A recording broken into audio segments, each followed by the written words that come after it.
isu tentang meragukan nasab dzurriyyah Nabi SAW yang ada di Indonesia, Anda jangan masuk wilayah itu.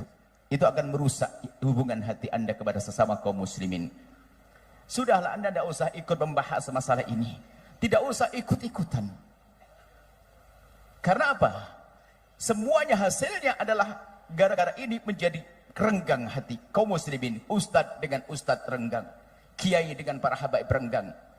Apakah itu sebuah keindahan? Kalau memang sebuah kebaikan, tidak akan membuat kerenggangan. Jadi cukup Anda tidak usah membahas masalah ini. Tugas Anda adalah bagaimana Anda menjaga keluarga Anda. Ini tambahan dari kami.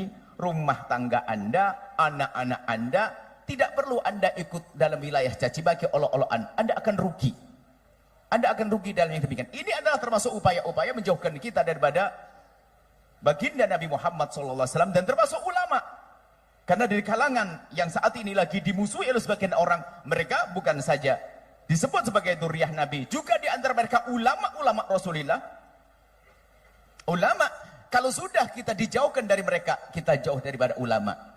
Artinya yang beliau sampaikan tadi adalah kadang menjauhkan para ulama, menjauhkan dari dzurriyyah Nabi, yang kadang dzurriyyah Nabi adalah juga ulama. Apa yang terjadi pada umat nanti? Lihat permusuhan, hari ini terjadi permusuhan. Kami himbau kepada semuanya, wahai para perindu baginda Nabi, pecinta Nabi, pecinta dzurriyyah Nabi, Anda jangan masuk wilayah itu. Anda jangan ikut membahas masalah ini, mengotori hati kita. Guru-guru Anda sudah mengajari, guru-guru Anda di para kiai, para habaib mengajari kebaikan. Itu sudah selesai. Anda jangan ikut-ikut dengan gaya bermacam-macam yang itu merugikan umat Islam itu sendiri, menjauhkan kita dari baginda Nabi Muhammad SAW.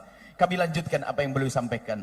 Nah, ini adalah tidak lepas daripada urusan-urusan yang tidak ada hubungan dengan urusan agama. Bisa jadi apakah urusan, mungkin urusan politik apa? Oke, yang jelas kalau urusan agama tidak seperti itu.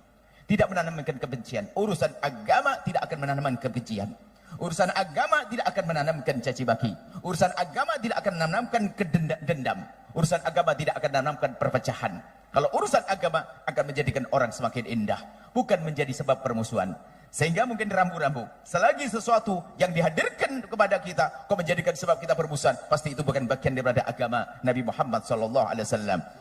Mendustakan dzurriyyah Nabi SAW, mendustakan, bahaya sekali mendustakan. Oke lah, baik, sudah tadi kita akan rambu-rambu, jangan masuk wilayah itu. Ini beliau jelaskan supaya kita sudah mantap manhaj yang kita ikuti.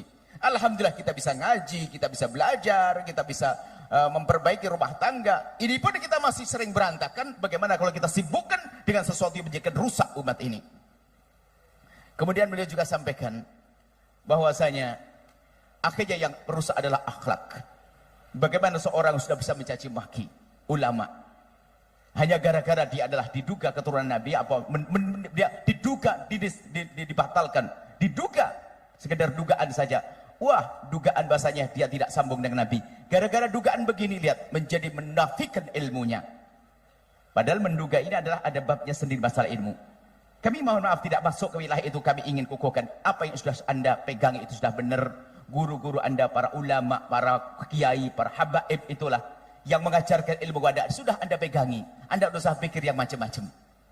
Ini, kalau sudah Anda meninggalkan mereka, di antara mereka adalah para ulama juga. Bukan sekedar habib atau turun Nabi, tapi ada ulama. Berarti Anda juga meninggalkan keulamaannya, di samping Anda meninggalkan seorang dzurriyyah Nabi SAW. Ini peringatan bagi kita. Sudahlah, kalaupun ada gonjang-ganjing di sana, biarkan mereka yang gonjang-ganjing. Kita ingin tentram damai, kita ingin indah. Itu kiaimu di kampungmu. Bahkan nanti kami akan ada pesan, ayo kembali pada kiai kampung kita juga, kiai di masyarakat kita, ustadz-ustadz baik di kalangan habaib itu kalangan kiai, mereka mengajarkan kebaikan.